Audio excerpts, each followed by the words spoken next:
వాళ్ళతో హల్లెలూయా. నీ భక్తి జీవితమే, నీ ప్రవర్తనే నీ కుటుంబాన్ని బాగు చేస్తుంది. హల్లెలూయా. రక్షణలోకి నడిపిస్తుంది. హల్లెలూయా. ఎవరు నడిపిస్తారు? వాక్యము కాదు, ప్రార్థన కాదు, ఈ సేవకుడు కాదు, ఆ సేవకుడు, ఏ సేవకుడు వచ్చినా దేవుడు ఒక వ్యక్తిని మార్చకపోతే ఎవరు మారరు. గుర్తుపెట్టుకోండి, దేవుడే ఒక వ్యక్తిని మార్చాలి. ఎవరు మార్చాలి? దేవుడే మార్చాలి.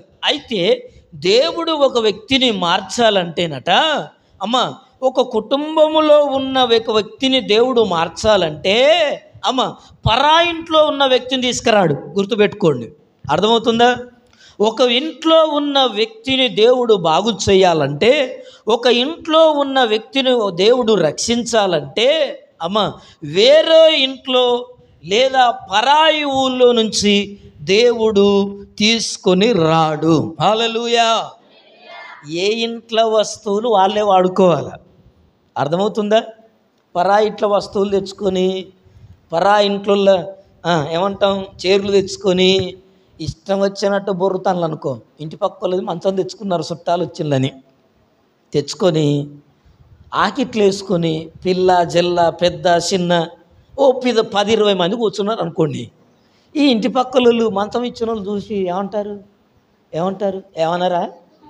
మీరు ఏమన్నారేమో, నేనైతే అంటాను, మంచమా ఏంటది, అట్లా తీసుకెళ్ళిపోయి ఏదో మనోళ్ళు కదా అని ఇస్తే ఆ మంచం ఉంటుందా? ఇదేం మర్యాద అని అంటామానమా? మరి ఈ ఇంట్లో ప్రభునందు ప్రియులారా, రక్షణకు రావాలంటే నీ ఇంట్లో ఉన్నవారు, నీ కుటుంబీకులు, నీ కుటుంబానికి స్వస్థత రావాలంటే, నీ ఇంట్లో ఉన్న వాళ్ళు బాగుపడాలంటే దేవుడే వాళ్ళు యూజ్ చేసుకుంటాడు అనుకుంటున్నావు? అమెరికా నుంచి ఒకరు దిగి రావాలా? లేకపోతే ప్రభు అయిన యేసుక్రీస్తు నీ కొరకు మళ్ళా పరలోకం నుంచి భూమి మీదకి రావాలా? కుదరదు. ఎవరిని వాడుకుంటాడు కదా? ఆ ఇంట్లో ఎవరైతే దేవుని నమ్ముకున్న వాళ్ళు ఉంటారో వాళ్ళనే వాడుకుంటాడు. హల్లెలూయా, హల్లెలూయా, ప్రైజ్ ది లార్డ్.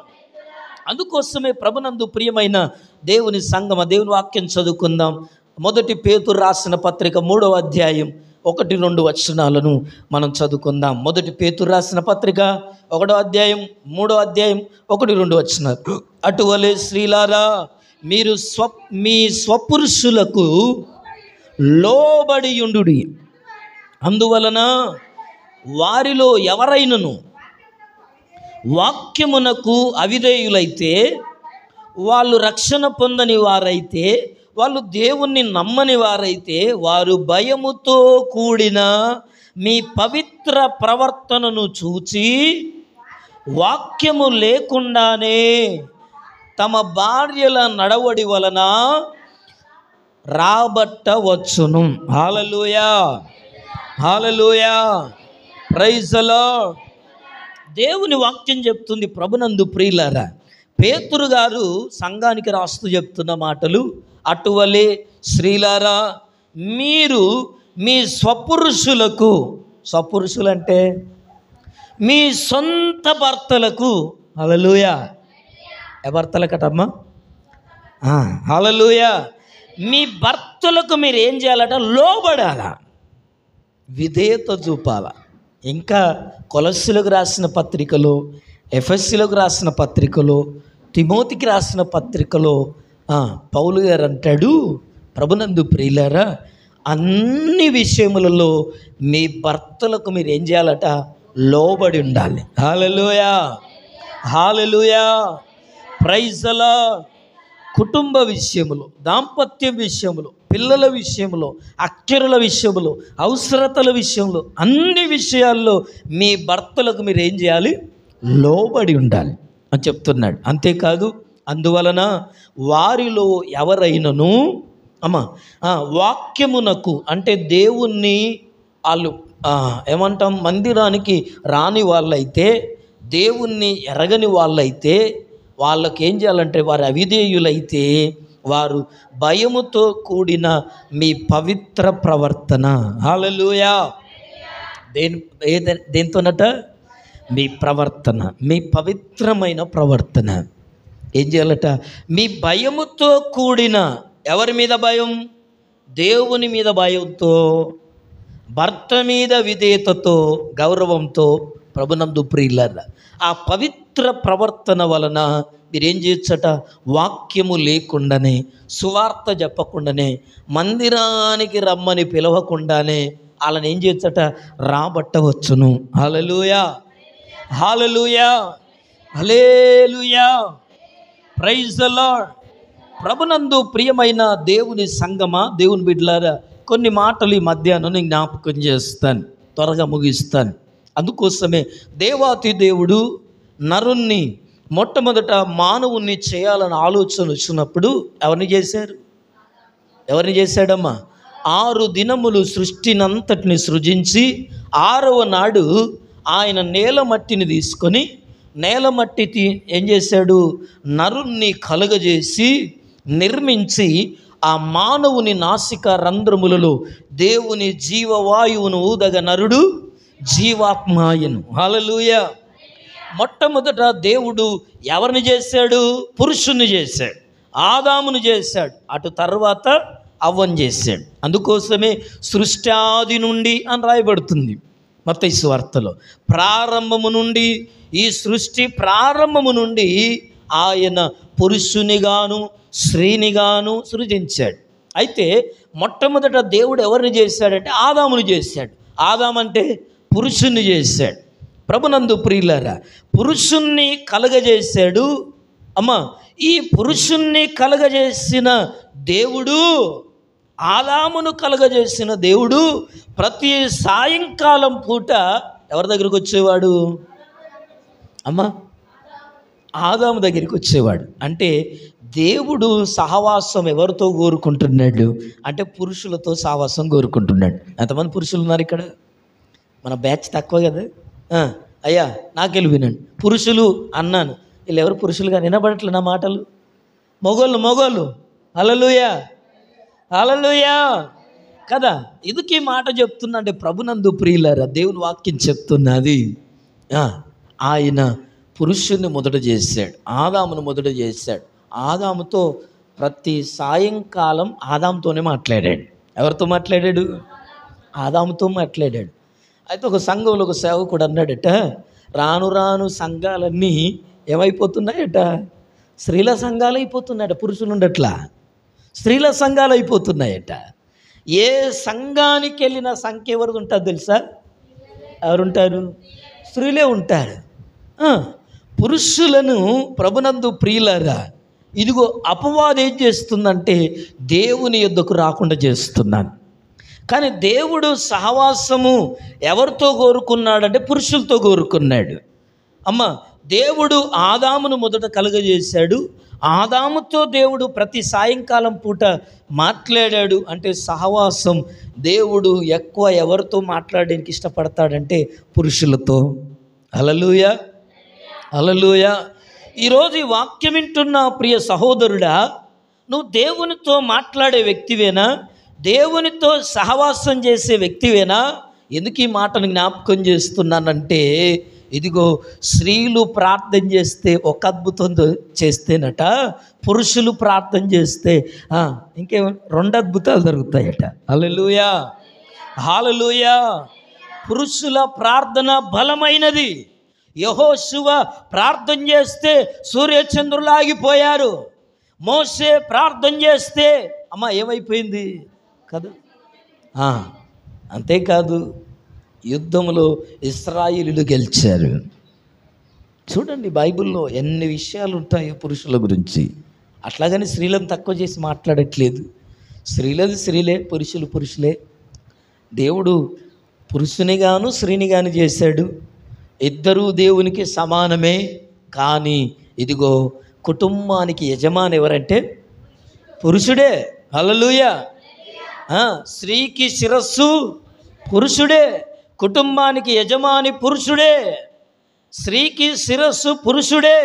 ప్రభునందు ప్రియులారా, అయితే దేవుడు పురుషునితో ఏం చేశాడు? సహవాసం చేశాడు. తప్పిపోయినప్పుడట, తినవద్దన్న పండు తిన్నప్పుడు తప్పు చేసింది ఎవరు? పండు తెంపింది ఎవరు? తిన్నదెవరు? తిన్న తర్వాత పట్టుకెళ్ళింది ఎవరు, ఇచ్చింది ఎవరికి కదా.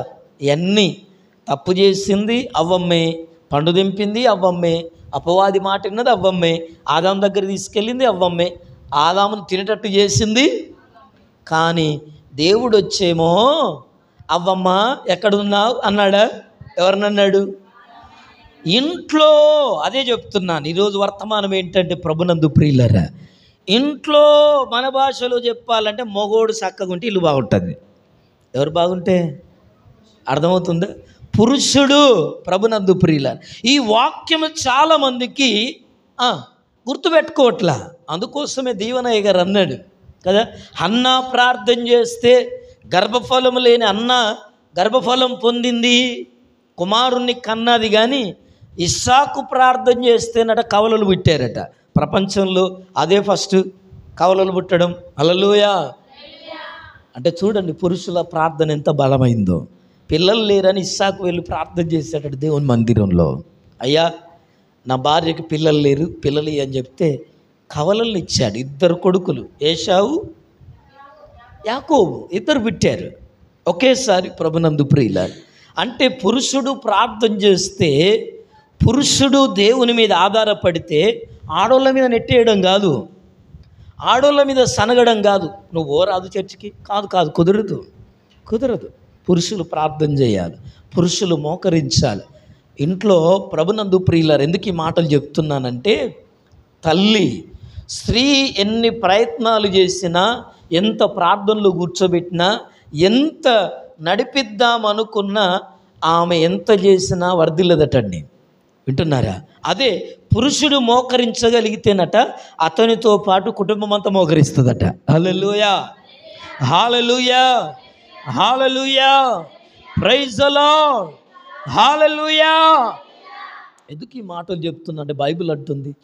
ప్రభునందు ప్రియులారా, ఈరోజు ఈ వాక్యం వింటున్న ప్రియ సహోదరి, ప్రియ సహోదరుడా, ఇది నా వాక్య భాగంలో అటువలే స్త్రీలారా. ఎందుకు స్త్రీలకు ఎక్కువ చెప్తారు అని అంటే, ప్రభునందు ప్రియులారా, పురుషులు రాకపోవడానికి ఒక సేవకుడు చెప్తుంటున్నాను. ప్రతిరోజు అంటే అయ్యగారు విజిటింగ్కి వచ్చినప్పుడు ఈయన ఎప్పుడు కుర్చీ చేసుకొని బయట కూర్చుంటాడట. ఎవరు? ఆ ఇంటి యజమాని. అయ్యగారు రాగానే పాస్టర్ గారు ప్రైజ్ లాడ్ అంటాడట, లేచి నిలబడతాడు, మళ్ళీ అదే చీరలో కూర్చుంటాడు. ప్రార్థన కానీ వాక్యం చెప్పని ఇంట్లో కదా, ఇంకే పాటలు పాడని ఏం పట్టించుకోడా. అయిన అక్కడికి వెళ్ళడు, ప్రార్థన ప్రైజ్ లాడ్ చెప్తాడు, ఈయన కూర్చుంటాడు. ఒకరోజు పాస్టర్ గారు అన్నారట, అయ్యా మరి అన్నీ బాగానే చెప్తారు, ప్రైజ్ లాడ్ చెప్తారు, మంచిగా మాట్లాడతారు, ప్రార్థనకు రావచ్చు కదా అయ్యా, ఇంట్లో ప్రార్థన పెడుతున్నాను కదా, లేదా పాటలు పాడుతున్నాం కదా, కాసేపు మీతో గడుపుతున్నాను కదా, మీరు కూడా రావచ్చు అంటే ఆయన అన్నాడట, అయ్యా నేను నా జన్మలో ప్రార్థనకు రానన్నాడట. హల్లెలూయా. ఏమన్నాడు? నా బతుకులో, నా జన్మలో నేను మందిరానికి రాను, చర్చికి రాను, ప్రార్థనకు రాను. ఏందయ్యా అంత మాట అన్నావు ఏంటయ్యా అంటే అన్నాడు, ఏమో ప్రార్థనకు వస్తుందే. ఎవరు? అలా భార్య. ఏమో ప్రార్థనకు వస్తుందే, ప్రార్థనకు వచ్చుడు వరకే అయ్యా, మిగతాదంతా సేమ్ టు సేమ్. హల్లెలూయా. మిగతాదంతా ఏంటట? Same to same. ప్రభునందు ప్రియులారా, తన భర్త ఇచ్చిన సాక్ష్యం ఏంటో తెలుసా? చర్చికి వెళ్తాది అనయ్యా, మిగతాదంతా ఏంటట? లోకమే, అన్యురాలే, బూతులే, తిట్టుడే, ఇష్టం వచ్చిన జీవితమే, అక్రమమైన జీవితమే. భర్తను లేదు, పిల్లలను లేదు, భర్తను తిడుతుందట, పిల్లల్ని తిడుతుందట, కొడతాదట, పిల్లల్ని తలకాయ నొత్తదని పంటుందట. అని చెప్తున్న సాక్ష్యం ఏంటట? భర్తను తిడుతుంది, పిల్లల్ని తిడుతుంది, కొడుతుంది, ఇంట్లో అరుస్తుంది, అన్నెత్తెత్తుంది, లాస్ట్కు తలకాయ నొత్తుందని పంటదట. ఏం సాక్ష్యం అమ్మా? ఎందుకు ఈ మాటలు చెప్తున్నంటే, ప్రభునందు ప్రియమైన దేవుని సంగమా, దేవుని బిడ్డలారా, దేవుని వాక్యం చెప్తున్నది, మీ పవిత్ర ప్రవర్తన ఈ దినం ప్రభునందు ప్రియ సహోదరి సహోదరులారా, మన కుటుంబాలను మనం దేవుని రక్షణలోకి నడిపించాలంటే మనందరికీ ఆలోచన ఉంటుంది, అయ్యో నా కుటుంబం కూడా. చూడండి, కుటుంబాలుగా మందిరానికి వచ్చిన కుటుంబాలను గమనించండి ఒకసారి. వాళ్ళ జీవితాల్లో ఎంత తృప్తి ఉంటుందో, ఎంత సమాధానం ఉంటుందో, ఎంత నెమ్మది ఉంటుందో, వాళ్ళ జీవితాల్లో ఎంత ఆనందం ఉంటుందో. కష్టాలు ఉంటాయి, మనుషులం కదా, కన్నీళ్ళు ఉంటాయి, పరిస్థితులు ఉంటాయి, అడ్డంకులు ఉంటాయి, అవరోధాలు ఉంటాయి. ఎన్నున్నా దేవుడు ఉన్నాడనే నమ్మిక ఉంటుంది. హల్లెలూయా, హల్లెలూయా, ప్రైజ్ ది లార్డ్, హల్లెలూయా. కానీ ఒకరు వచ్చి ఒకరు రాకపోరు వారి జీవితాల్లో ఉంటుందో తెలుసా? తృప్తి ఉండదు, నెమ్మది ఉండదు, సమాధానం ఉండదు. నాదొక బాట, ఆయనదొక బాట అనిపిస్తూ ఉంటుంది. అందుకోసమే ప్రభునందు ప్రియులారా, దేవుని వాక్యం చెప్తున్నది, మీ పవిత్ర ప్రవర్తన. చాలామందికి అంటే మనుషులందరికీ కూడా, సంఘానికి వచ్చే స్త్రీలందరికీ కూడా కుటుంబాన్ని రక్షించుకోవాలని ఉంటుందట, పిల్లల్ని దేవుని మందిరానికి నడిపించాలని ఉంటుందట, భర్తను నడిపించాలని ఉంటుందట. ఉండడం కామనే, ఉండాలనే కోరిక మంచిదే, రావాలనే కోరిక మంచిదే. కానీ వాళ్ళు రావాలి అంటే బైబిల్ చెప్పే ఒకే ఒక సత్యం ఏంటో తెలుసా? నీ పవిత్ర ప్రవర్తనే. హల్లెలూయా, ప్రైజ్ ది లార్డ్. నీ భార్య రావాలన్నా, నీ భర్త రావాలన్నా, నీ పిల్లలు రావాలన్నా దానికి కారణం ప్రార్థన, ఉపవాసము, కన్నీళ్ళు, ఏడుపో, లేకపోతే ఇంకో చర్చి మారడము, ఇంకో సేవకుని దగ్గరికి పోవడము, పెద్ద పాస్టర్ చెప్పడము, పడేసే పాస్టర్ ఎవరి దగ్గరికి వెళ్ళినా మారరు. ఇంకా పెద్ద పాస్టర్లు అంటాం కానీ పెద్ద పాస్టర్ల దగ్గరికి తాగుబోతులు కూడా పోతారు. మీకు తెలుసో తెలియదు. హల్లెలూయా. ఎందుకు ఈ మాటలు చెప్తున్నానంటే దేవుని వాక్యం చెప్తుంది, మీ పవిత్ర ప్రవర్తన, భయముతో కూడిన పవిత్ర ప్రవర్తన వలన మీ భర్తలను ఏం చేయొచ్చట? రాబట్టవచ్చును అని రాయబడ్డది. ఆయన ఏం ప్రభునందు ప్రియులారా అడ్డగోలుగా మాట చెప్పాలా? రాబట్టవచ్చు. ఎంతోమంది ప్రవర్తన చూసే కదా మారింది, ఎంతోమంది భక్తిని చూసే కదా మారింది. ఎంతోమంది భార్యలు బైబిల్ చెప్తుంది వారి భర్తలను ఏం చేసుకున్నారో తెలుసా? రక్షించుకున్నారట. విశ్వాసము వలన, భక్తి వలన, పవిత్ర ప్రవర్తన వలన. మనకు చాలా ఇగోలు ఉంటాయి. ఏముంటాయమ్మా? ఇగోలు ఉంటాయి. చాలామందికి ఉన్న ఇబ్బంది ఏంటంటే ఇగో, ఏమంటాం? అహంకారం. అహం, నేను అనే అహం ఉంటుంది. నాకు, నేను, నా వల్ల అనే అహం ఏం చేస్తుందంటే ఒక వ్యక్తిని రక్షణలోకి నడిపించదు. అందుకోసమే బైబిల్ చెప్పింది, ఎఫెసీయులకు రాసిన పత్రిక 5వ అధ్యాయం 22 నుంచి కొన్ని మాటలు చదువుకొని మనం ముగించుకుందాం. పరిశుద్ధ గ్రంథములు నుండి, స్త్రీలారా ప్రభువునకు వలె. ఎవరి వలెనట? వినండి. ఎవరి వలె? ప్రభువునకు వలె. మనం దేవుణ్ణి కదా, కొంతమంది స్త్రీలు అంటారు, నేను దేవుణ్ణి ప్రేమిస్తాను కానీ అయ్యా, దేవుని కోసం ఏదైనా చెప్తా కానీ అయ్యా, ఆని కొరక సచ్చిన జయ. హల్లెలూయా. ఎవరైనా కదా, ఇంటి యజమాని భర్త దేవుని కొరకు ఏ ఆరాటమైన కొంతమంది ఉన్నారు అలాంటి భక్తులు కూడా. అందుకే జ్ఞాపకం చేస్తున్నాను. బైబిల్ అంటుంది, స్త్రీలారా ప్రభువుకు వలె. దేవుణ్ణి నువ్వు ఎలా స్వచ్ఛంగా ప్రేమిస్తున్నావో, దేవుణ్ణి నువ్వు ఎలా ఆరాధిస్తున్నావో, ఎంత స్వచ్ఛమైన మనసుతో, దేవుడంటే నువ్వు ఎలా గౌరవిస్తావో, దేవుడంటే నువ్వు ఎలా ప్రేమిస్తావో, దేవుని కొరకు పని అంటే నువ్వు ఎలా పరిగెడతావో. ప్రభునందు ప్రియులారా, అందుకోసమే ప్రభువునకు వలె మీ సొంత పురుషులకు లోబడి ఉండడన్నాడు. హల్లెలూయా, హల్లెలూయా. నీ భర్త తాగుబోతు కావచ్చు, నీ భర్త తిరుగుబోతు కావచ్చు, నీ భర్త వ్యభిచారి కావచ్చు, నీ భర్త నీకు వ్యతిరేకంగా మాట్లాడేవాడు కావచ్చు, బతికేవాడు కావచ్చు, కుటుంబాన్ని పట్టించుకునేవాడు కావచ్చు, ఎవరైనా పర్లేదు. బైబిల్ అంటుంది, నువ్వు ప్రభువునకు వలె దేవుణ్ణి ఎలా ప్రేమిస్తున్నావో, దేవుణ్ణి ఎలా ఆరాధిస్తున్నావో, దేవుణ్ణి ఎలా గౌరవంగా చూస్తావో, దేవుని పట్ల ఎలాంటి భయాన్ని, భక్తిని కలిగి ఉంటావో అలాగే అని రాయబడింది. హల్లెలూయా, హల్లెలూయా. ప్రభువుకు వలె మీ సొంత పురుషులకు నువ్వేం చేయాలా? లోబడాలా. నీ భర్తకు లోబడాలి. ప్రభునందు ప్రియులారా, దేవుని ఆర్డర్ ఎప్పుడు మిస్ కావద్దు. దేవుని ఆర్డర్ ఏంటో తెలుసా? పురుషునికి శిరస్సు దేవుడు, హల్లెలూయా, క్రీస్తు. మీరు ఎప్పుడు చదవలేదేమో కొరింథీయులకు రాసిన పత్రికలు. పురుషునికి శిరస్సు ఎవరట? క్రీస్తు దేవుడు. స్త్రీకి శిరస్సు పురుషుడు.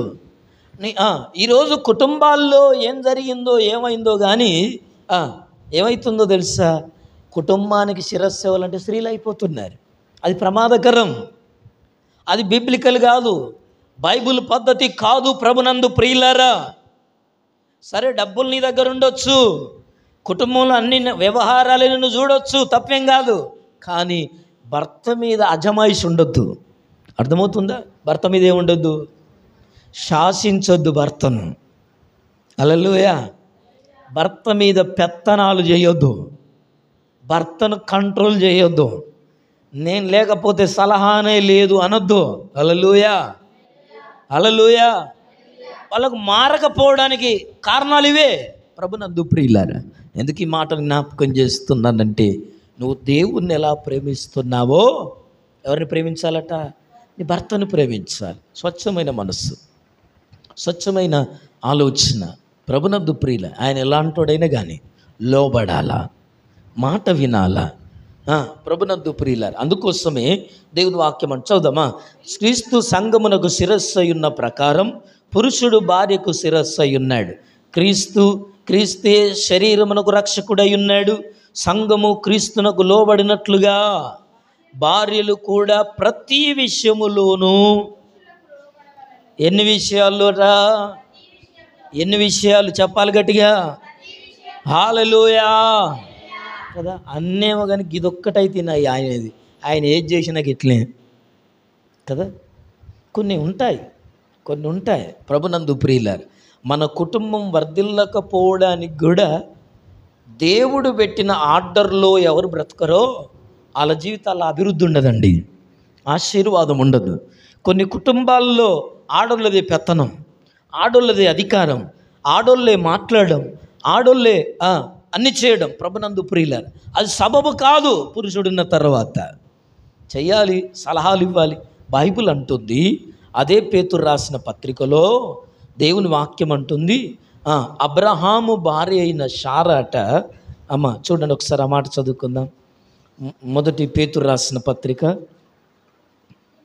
5వ అధ్యాయం. అటువలే పూర్వము దేవుణ్ణి ఆశ్రయించిన పరిశుద్ధ స్త్రీలును తమ స్వపురుషులకు లోబడి ఉండుట చేత తమ్మును తాము అలంకరించుకొనిరి. ఆ ప్రకారము శారా అబ్రహామును యజమానుడని పిలుచుచు అతనికి లోబడి ఉండెను.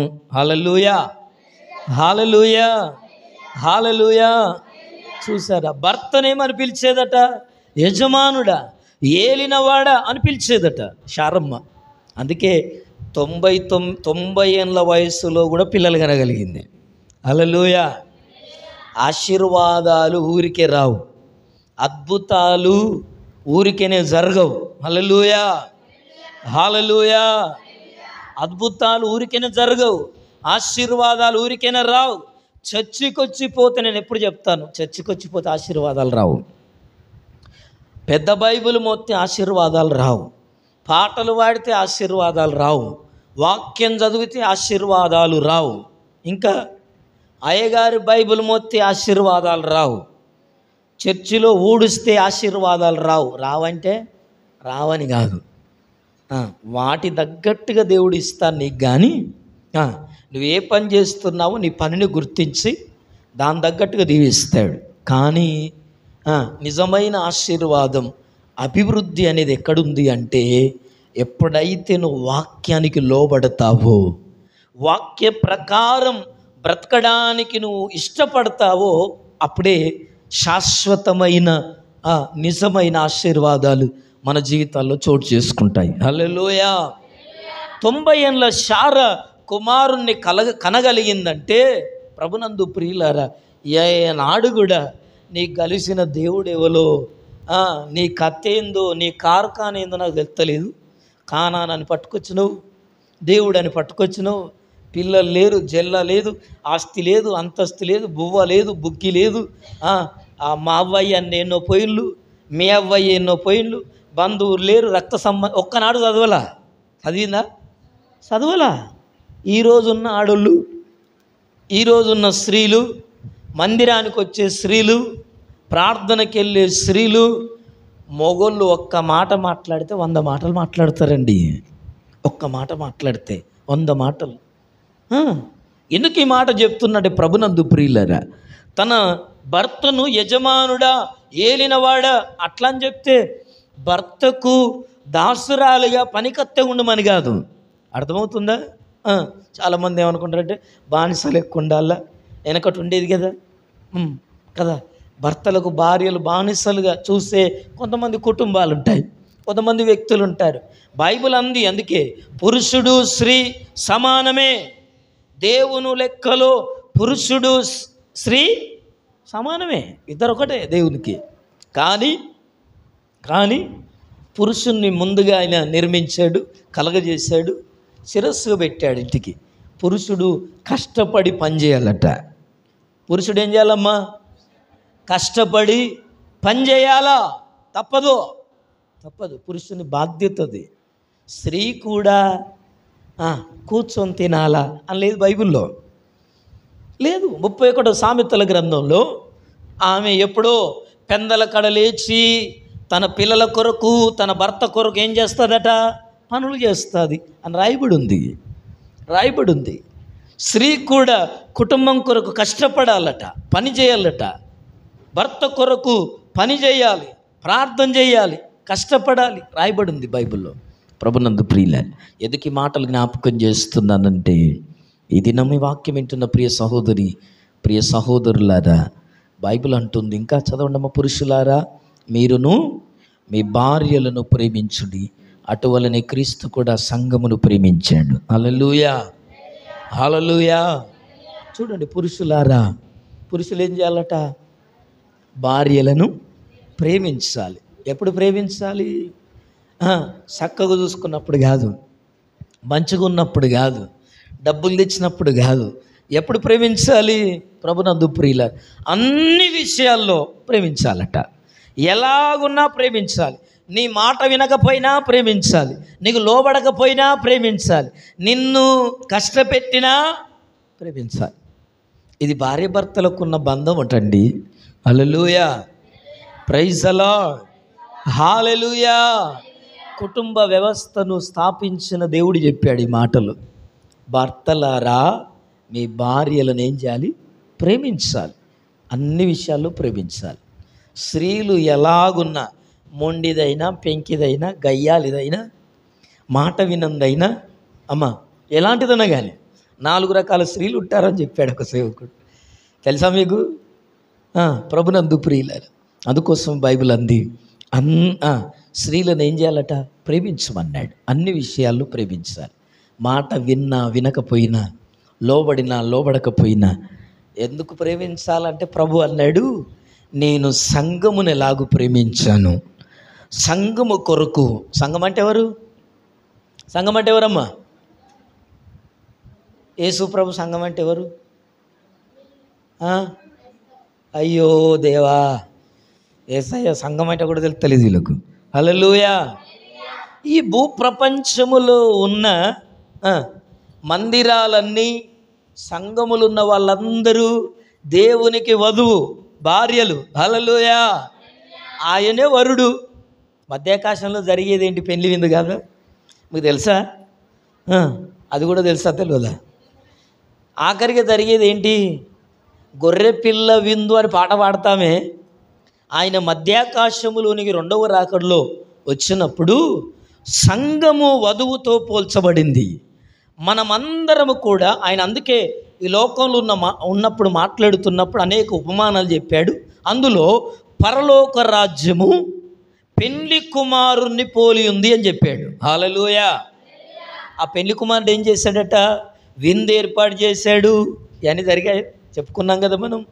పెళ్లి కుమార్తె సిద్ధపడుతుంది, బుద్ధి కలిగిన కన్యకలు ఉన్నారు, బుద్ధి లేని కన్యకలు ఉన్నారు. ఇవన్నీ మనం చెప్పుకున్నాం. ప్రభునందు ప్రియులారా, సంఘము వధువుతో పోల్చబడింది. ఈ సంఘము రానయ్యున్న వరుడు ఎవరంటే ప్రభు అయిన యేసుక్రీస్తు. ఆయన రాబోతున్నాడు. ఆయన కొరకు సంఘము సిద్ధపడాల. భర్త, పురుషుడు వివాహం ఏమంటాం? పెళ్లి కుమారుడు రానయ్యున్నాడు. పెళ్లి కుమారుని కొరకు ఏం చేయాలట? పెళ్లి కుమార్తె సిద్ధపడాల. ఆ పెళ్లి కుమార్తె ఎవరంటే సంఘం. ఈ ప్రపంచంలో ఉన్న సంఘాలన్నీ కూడా ప్రభువు కొరకు సిద్ధపడాలి. ఆ ప్రభువే పెళ్లి కుమారుడు. ఆ గొర్రె పిల్ల విందు ఎక్కడ జరుగుతుంది? మధ్యాకాశములో, పారాలోకంలో. రుతవలేదు ఈ పాట పాడేది అప్పుడు కదా. అందులో మధ్యాకాశంలో విందు జరగాలి, విందులో నేను, మధ్యాకాశంలో విందులో నన్ను, మధ్యాకాశంలో విందు జరగాలి, మధ్యాకాశంలో విందు జరగాలి. పారాలోకంలో భూలోకమంతటికి, పారాలోకంలో ఉన్న నా యేసు భూలోకమంతటికి పరిశుద్ధులంతా.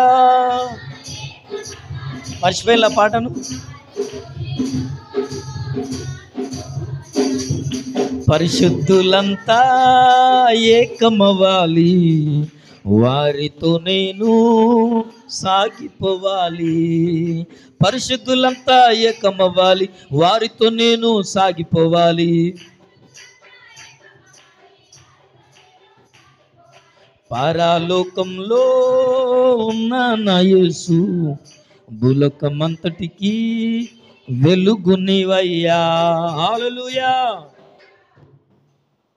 ఈ లోకం మీద జరుగుతున్న వివాహాలన్నీ కూడా అమ్మ చివరిగా జరగబోయే ఆ వివాహానికి ప్రకటన గ్రంథంలో రాయబడి ఉంటుంది మాదిరే. హల్లెలూయా. మనమందరం కూడా ప్రభువుతో ఉండబోతున్నాం. ఆయనే పెళ్లి కుమారుడు. ఈ లోకములో ఉన్న సంఘాలన్నీ వధువులు ఆయన రాకడ కొరకు సిద్ధపడబోతున్నాయి. అయితే ప్రభునందు ప్రియులారా, సంఘమును ప్రభువు ప్రేమించాడు. ఎలా ప్రేమించాడంటే ఆయన సంఘము కొరకు తన ప్రాణాన్ని పెట్టాడు. హల్లెలూయా. తన రక్తాన్ని చిందించాడు. అలాగుననే పురుషుడు కూడా తన భార్యలను ఏం చేయాలటంటే ప్రేమించాలా. ఎలా ప్రేమించాలట? క్రీస్తు సంఘమును ప్రేమించి ఏం చేశాడు? అక్కడ రాయబడిన మాట మీరు చదువుకోండి. తన్ను తాను అప్పగించుకున్నాడు. ఎలా అప్పగించుకున్నాడట? ఒకసారి మాట చదువుదామా? పురుషులారా మీరు మీ భార్యలను ప్రేమించుడి, అటువలే క్రీస్తు కూడా సంఘమును ప్రేమించి అది కలంకమైనను ముడత అయినదు అట్టిది మరి ఏదైనను లేక పరిశుద్ధమైనది గాను నిర్దోషమైనది గాను మహిమగల సంఘముగాను ఆయన తన ఎదుట దానిని నిలబెట్టుకొనవలనని వాక్యముతో ఉదక స్నానము చేత దాన్ని పవిత్రపరిచి పరిశుద్ధపరచుటకై దాని కొరకై తన్ను తాను దేని కొరకు? ఆయనతో కూడా సంఘము నిలబడాలని అప్పగించుకున్నాడట. హల్లెలూయా. నీతో కూడా నీ కుటుంబము నిలబడినట్లుగా నిన్ను నీవేం చేసుకోవాలో తెలుసు? అప్పగించుకోవాలా. హల్లెలూయా. ఒకవేళ భర్త రక్షణలో లేడా, నీ భర్త కొరకు నిన్ను నువ్వేం చేసుకోవాలా? అప్పగించుకోవాలా. అంటే ఆయనకి ఎలాగుంటే ఇష్టమో నీ ప్రార్థన, నీ భక్తి, నీ ప్రవర్తన ఒకరిని రక్షణలోకి తీసుకొచ్చేది ఉండాలి. కానీ నువ్వు పోయే కదా అన్నట్లుగా మారకూడదు మన సాక్ష్యాలు. నువ్వు ప్రార్థనే నీ సాక్ష్యము ప్రభునందు ప్రియులారా ఒకరిని రక్షణలోకి తీసుకొచ్చేదిగా మారాలా. నీ కుటుంబాన్ని రక్షణలోకి తీసుకొచ్చేదిగా మారాలా. అట్లుండకపోతే ప్రభునందు ప్రియులారా చాలా కష్టం కుటుంబ వ్యవస్థలో కదా. నేను ఇంతకుముందు చెప్పాను బెనిహిన్ పాస్టర్ గారి గురించి కదా. భార్య విషయంలో గొడవ పెట్టుకొని యాక్సిడెంట్ అయితేనే అలాంటి సేవకునికి పరలోకంలో స్థానం లేకపోతే ప్రభునందు ప్రియులారా నా భర్త ఎలాగున్నా మంచిదే, నేను మాత్రం చర్చికి వెళ్తా, నా భార్య ఎలాగున్నా మంచిదే, నేను మాత్రం చర్చికి వెళ్తా అనుకుంటే నాకు నేను రక్షణను కాపాడుకుంటా, నా భక్తి జీవితాన్ని నేను చేస్తా, ఎవరు ఎలాగున్నా పర్లేదు అని నీకు ఇష్టం వచ్చినట్లుగా నువ్వు బ్రతకడం అలవాటు చేసుకుంటే జరిగేది ఏంటో తెలుసా? ఎదుటి వారి రక్షణకు నువ్వు ఆటంకంగా ఉన్నావని అర్థం. ప్రార్థన చేసుకుందాం అందరం, తల్లు వంచి కళ్ళు మూసుకొని. ఉదయకాలం ప్రభు సన్నిధికి వచ్చిన మనమందరం కూడా ప్రభునందు ప్రియులారా, ఈ దిన మన వాక్యాంశాన్ని బట్టి ప్రార్థన చేసుకుందాం. మన ప్రవర్తన